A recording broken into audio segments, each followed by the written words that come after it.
Mesdames et messieurs, bonjour et merci de nous suivre sur la chaîne Djuroup TV, la chaîne des valeurs. Nous avons le plaisir de recevoir ce matin le curé de la paroisse Christ-Roi de l'univers de Djuroup, Michel Kama. Bonjour, monsieur le curé. Bonjour à vous.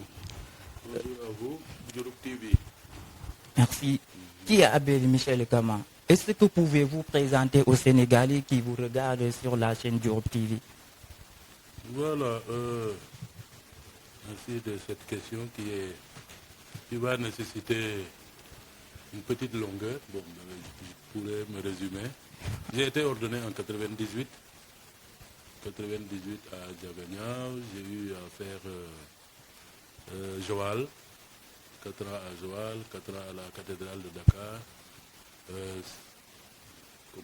4 ans à Diaganiao, 3 ans à Tambacounda, 6 ans comme curé de la cathédrale de Nevers en France, Mbodien 1 an, 2 ans plutôt. Et voilà, je viens de débarquer ici sur Djuroup depuis l'année dernière. Oui, depuis l'année dernière, bien sûr. Vous êtes le premier curé ici ou bien? Non, il y a eu toute une liste, une liste de différents curés qui se sont succédés ici. De 2003 à 2004, il y avait l'abbé Jean Sarr, donc qui était administrateur. Il faut distinguer administrateur et curé.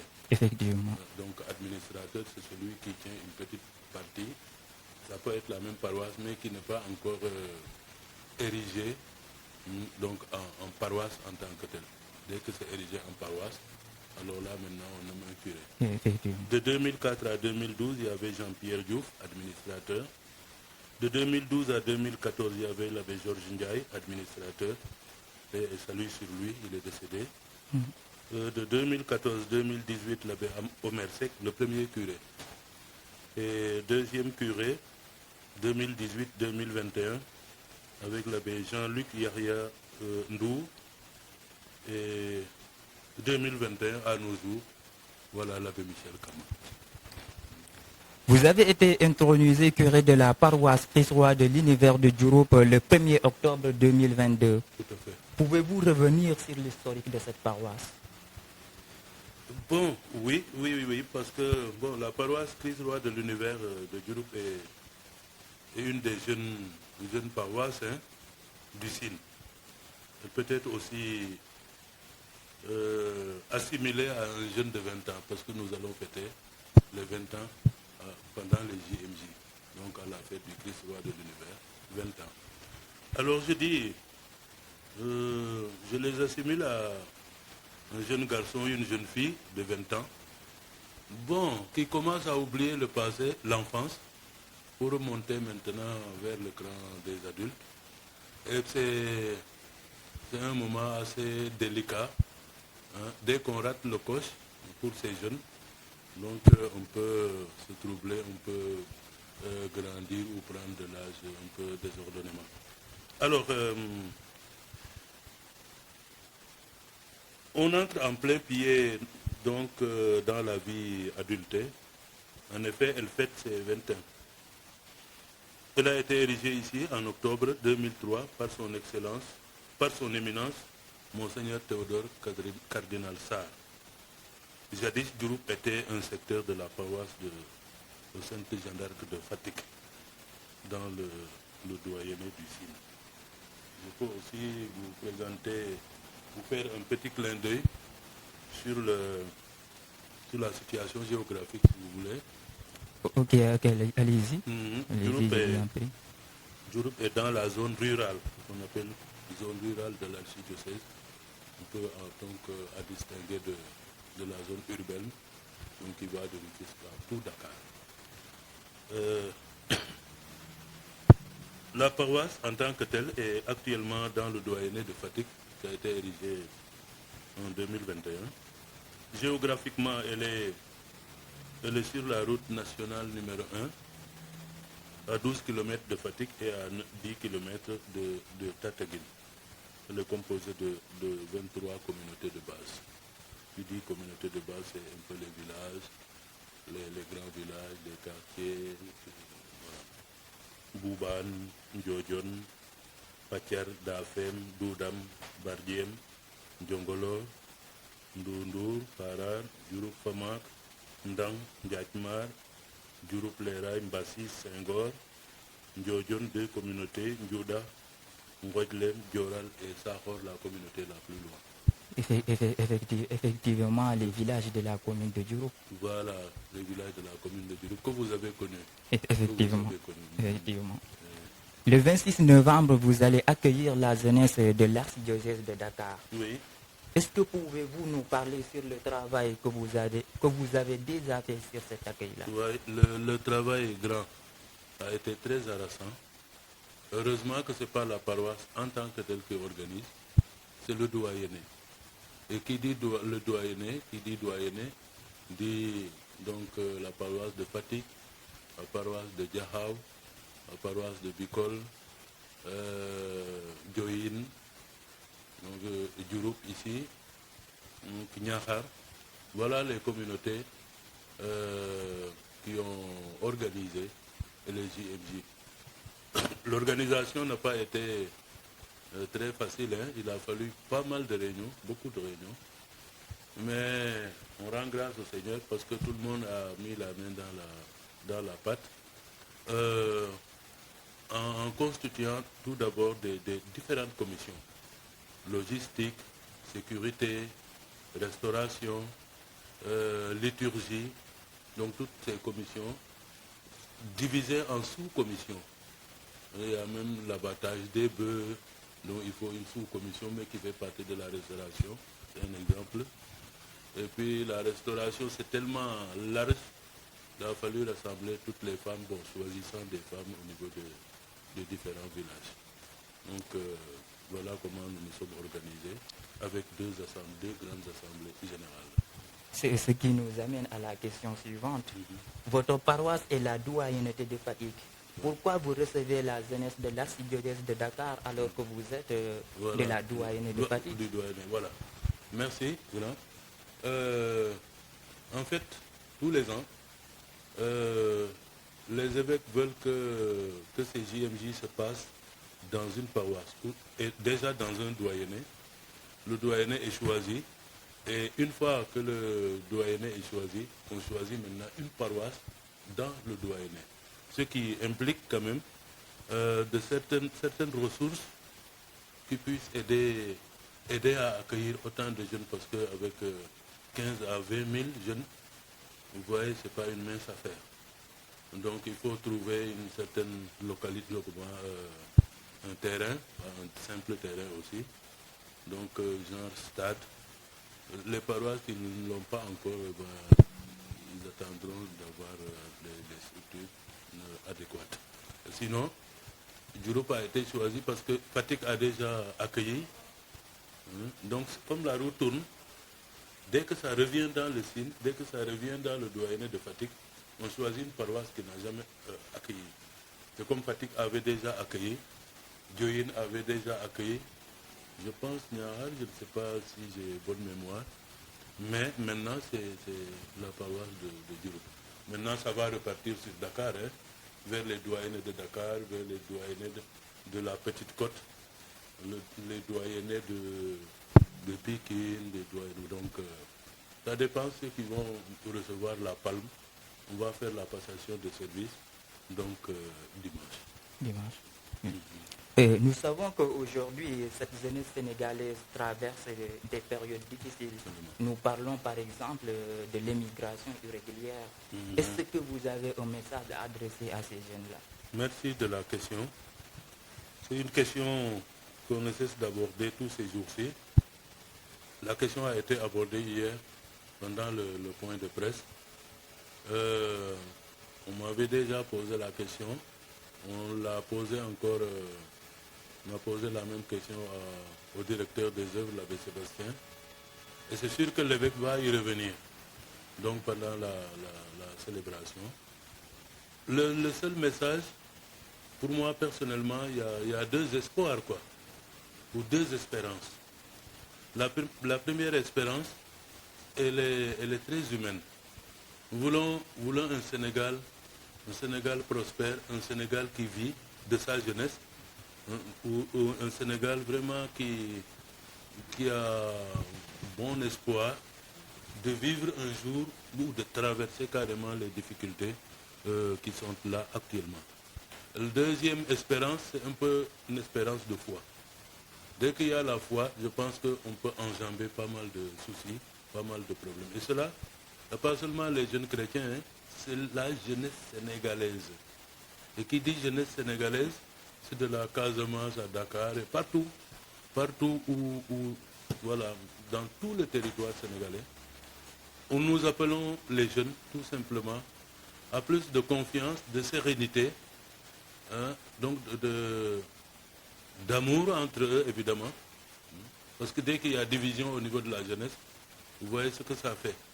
Donc quand il y a manque de foi, le seul problème c'est quand il y a manque de foi, il y a manque d'avenir. Oui, oui. Quand il y a la foi, on croit en un seul Dieu. Ceux-là croient en Mohamed. Les autres croient en Jésus-Christ. L'essentiel c'est de croire en Dieu, créateur du ciel et de la terre.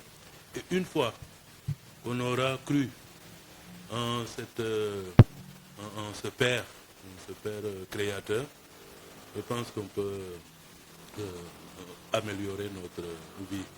Et demandons au Seigneur aussi de nous prospérer, de nous donner une vie prospère. Comme ça, les gens ne vont plus, ces jeunes ne vont plus prendre ces bateaux ces pirogues, disons, pour aller chercher ailleurs. Alors ce que nous allons chercher ailleurs, ben, nous l'avons déjà ici. Moi, j'ai connu la France pour avoir vécu là-bas comme curé longtemps. Donc, je sais comment la vie est dure là-bas.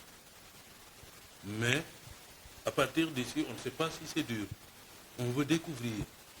Mais une fois sur place, il y en a qui sont revenus et qui ne veulent plus repartir. Hein. D'autres sont casés dans des tentes. Hein. Ils n'ont pas de papier. D'autres ne peuvent pas travailler. Ce n'est pas pour les décourager.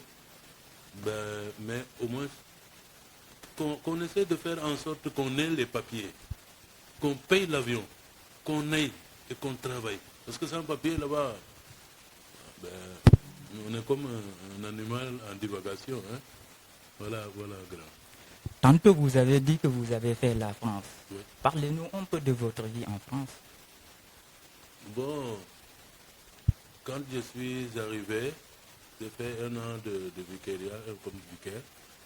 Et puis, ils se sont rencontrés l'évêque du lieu, Nevers, là où est Sainte-Bernadette. Nevers. Et puis, quand ils se sont vus, ils ont voulu me remettre la cathédrale comme curé. Bon, il a fallu que je demande quand même au Sénégal si vraiment, parce que s'engager comme ça, sans repère, je suis noir et puis responsable d'une cathédrale, vous voyez ce que ça fait. Fallait que je m'approche de certaines personnes pour demander conseil. Le cardinal était bien d'accord, les abbés Alphonse. Hein, je me suis engagé, dit c'est le même travail. Le même travail au Sénégal, à Kédougou, le même travail à Tambacounda, le même travail à Ziguinchor, c'est le même travail aussi.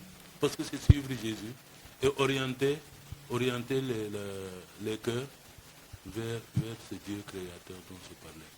L'expérience maintenant, bon, il y a toujours en Europe, il y a des racistes, hein. Ça, il ne faut pas... Effectivement. Ah oui, il y a du racisme qui est là, très clair, hein. Mais même chez nous aussi, il y a Chez le nous racisme. aussi. Oui. Oui, il y a certains peuples qui ne veulent pas des serrés. Hein. Il y a certains Diola. Bon, heureusement que les Diola n'entrent pas dans ce cadre de racisme contre les serrés, non. Mais la jalousie, c'est un peu une petite barrière entre le type qui est là devant moi et moi-même. Ce que j'ai et ce qu'il n'a pas. Vous voyez, c'est une question de conscience, hein, d'analyse, une question d'analyse intérieure qui te juge, mais qui juge aussi l'autre. Voilà pourquoi nous devons faire très bien attention, parce que pensant qu'il n'y a que le sourire en France, on se trompe. un des pays que j'ai, d'autres pays, les États-Unis, bon, c'est la promiscuité totale. Il n'y a pas trop de racisme. Hein. Peut-être les Noirs, ça dépend des régions. Au Canada, ils sont accueillants. La première, la première communauté accueillante, c'est d'abord la police. Hein. La police n'est pas là pour traquer, frapper, enfermer, mais c'est plutôt pour orienter. Ça m'a beaucoup touché au Canada.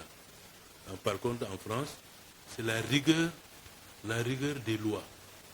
La rigueur des lois et la cherté de la vie. J'ai acheté un thieboudienne là-bas, un thieboudienne à 15 €. Hein. Contrairement à ici. Contrairement à ici. Là-bas, seulement à Château-Rouge. 15 € le thieboudienne, avec un bout de avec un bout de poisson. Quel poisson encore? C'était riaboy. Hein? Riaboy. Avec un peu de rogne. Parce que aussi c'est un plat sénégalais. C'est un plat sénégalais. Oui, c'est ça. Mais j'ai dit aux dames là-bas, mais heureusement vous avez quitté le pays. Vous êtes ici en France, mais quand même c'est un peu cher. Vous allez nous vendre le plat quand même un peu moins cher, nous, Sénégalais. Donc ils se débrouillent. Les gens, il y en a qui se débrouillent partout. Hein. Et nous allons vers des séances politiques. Ouais. Quel appel d'apaisement vous lancez à l'endroit de ces hommes politiques? J'ai l'impression que moi, personnellement, j'ai l'habitude de pourparler au Sénégal. Hein. À l'approche des élections, bon, vous savez, le Sénégalais est un haut parleur, hein, effectivement, un grand parleur. Et puis, il manipule très facilement. Parce que nous sommes un pauvre peuple dont la vie intellectuelle est laissée seulement à certaines têtes. Pas tout le monde. C'est pas tout le monde qui a fait l'école. Donc il y a plus de gens, de paysans, facile à être miroité, voilà, à leur dire, bon, quand je vais gagner, hein, je vais vous faire ceci. On des promesses à n'en plus finir. Et puis des promesses des fois qui ne sont pas du tout respectées. Parce que la pauvreté est là. Peut-être ça ne dépend pas de nous, Sénégalais, directement. Mais c'est le monde qui est comme tel aujourd'hui. Pour acheter seulement une aiguille, hein, ben, il faut... D'ailleurs, on ne ramasse plus les 5 francs. Autant on ramassait autant de 5 euros. On ramassait 100 francs, 50 francs. Mais aujourd'hui, tel n'est plus le cas. Avec la vie change. Ce qu'il faut maintenant, c'est qu'il y ait une cohésion nationale. Qu'il n'y ait pas de division, parce que c'est le même sang qui coule dans nos veines. Que ce soit de PASTEF, que ce soit d'autres du PS, c'est les mêmes personnes. Les mêmes qui ont les mêmes grands-pères, les mêmes grands-mères, d'ailleurs les mêmes terres. Donc, pourquoi maintenant chercher à amener une partie, ou encore à diviser religieusement, disant que Touba est ici, Popengine est là-bas, hein, la Casamance est là. C'est des divisions malsaines. Les jeunes de Touba sont les mêmes que les jeunes de Fatick et de Kaolack, de Ndiassène ou de la Petite Côte. C'est les mêmes jeunes. Alors qu'il y ait les mêmes objectifs pour un Sénégal meilleur. Le mot de la fin, est-ce que vous avez un message global à l'endroit de la jeunesse sénégalaise de l'Afrique et du monde? Par rapport à cela, oui. Je pense que on a espoir quand même. Espoir qu'il n'y ait pas... Voilà. On prie. On demande au Seigneur qu'il n'y ait pas de guéguerre. On a peur. On a peur, certes. Il y en a qui veulent allumer le feu. Il y en a qui apaisent. Il y en a qui éteignent. D'autres vont chercher du bois pour allumer. Hein? Donc, ce qu'il fait aujourd'hui, on a peur de l'autre. On a peur des djihadistes. C'est qui est djihadiste? Mais c'est le même raciste. C'est le même raciste. C'est le même type qui ne partage pas les mêmes visions. C'est le même type qui ne partage pas les mêmes objectifs. Et même si on ne partage pas la religion, on partage quand même Dieu. C'est le même Dieu. Hein? Effectivement. Oui, quand celui-là va arriver, il n'y a pas de mort noire ni de mort blanche. Effectivement. C'est la même mort, hein? Même tombe. et puis des ossatures. Et le jugement restera un seul jugement aussi. Le même jugement. Et oui, qu'on soit en Christ, qu'on soit en Mohamed, qu'on soit à qui que ce soit, même chez les Pangols ou les Ouchaï, ce sera la même mort et le même jugement et le même ciel. Nous tous nous espérons ce même ciel. Ce n'est pas parce que je mange de l'arachide que l'autre va m'obliger à manger autre chose que de l'arachide. Il va me demander de manger des vers de terre. Je ne connais pas. Il y en a qui mangent du chien ici. Pas au Sénégal quand même, hein, mais juste dans nos pays limitrophes, quelques pays. Mais au Sénégal, c'est interdit. On ne peut pas maintenant nous obliger à manger du chien. Michel Camon, on ne peut pas l'obliger à manger quand même. Il y en a qui mangent ici du singe. Mais on ne peut pas obliger aussi à ceux de Touba de manger du singe. Il y en a qui mangent aussi du porc. Mais est-ce que manger du porc, c'est se damner? Est-ce que c'est aller en enfer? L'enfer ou le ciel, ça c'est du côté de Dieu. On n'y peut rien. Celui qui veut manger n'a qu'à manger, mais amène la paix quand même. Voilà. Pour terminer, je voudrais vous remercier très sincèrement d'avoir fait des kilomètres ce matin avec les grandes les embouteillages que vous avez rencontrés ce matin. Donc avec les camions. C'est nous qui vous remercions d'ailleurs. Merci beaucoup. Et puis ma prière, c'est tout simplement que Dieu le Tout-Puissant, puisse vous donner la grâce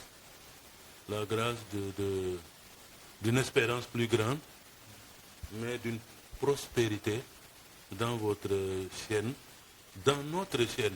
Disons, ce n'est pas votre chaîne, c'est une chaîne sénégalaise. Donc on voudrait que le Seigneur vous donne cette grâce pour que ça monte, jusqu'à dépasser la RTS. Et je prie vraiment le ciel pour que Dieu vous donne, vous la jeunesse. Vous faites aussi partie de la jeunesse. Que le Seigneur vous donne longue vie et puis une vie remplie d'Esprit Saint, de paix pour vous et pour vos familles. Et je vous mets en contact direct, difficile peut-être, avec la Vierge Marie, la mère de Jésus, parce qu'on peut passer par la Vierge Marie pour atteindre Jésus, pour atteindre le Père. C'est une maman. Pour aller au cinéma, il fallait passer par la maman. Maman dit à papa qu'on voulait aller au cinéma. Et donc, Marie aussi, on peut dire dis à ton fils, dis à Dieu quand même que nous avons besoin de paix au Sénégal. On a le droit de le dire à la Vierge Marie.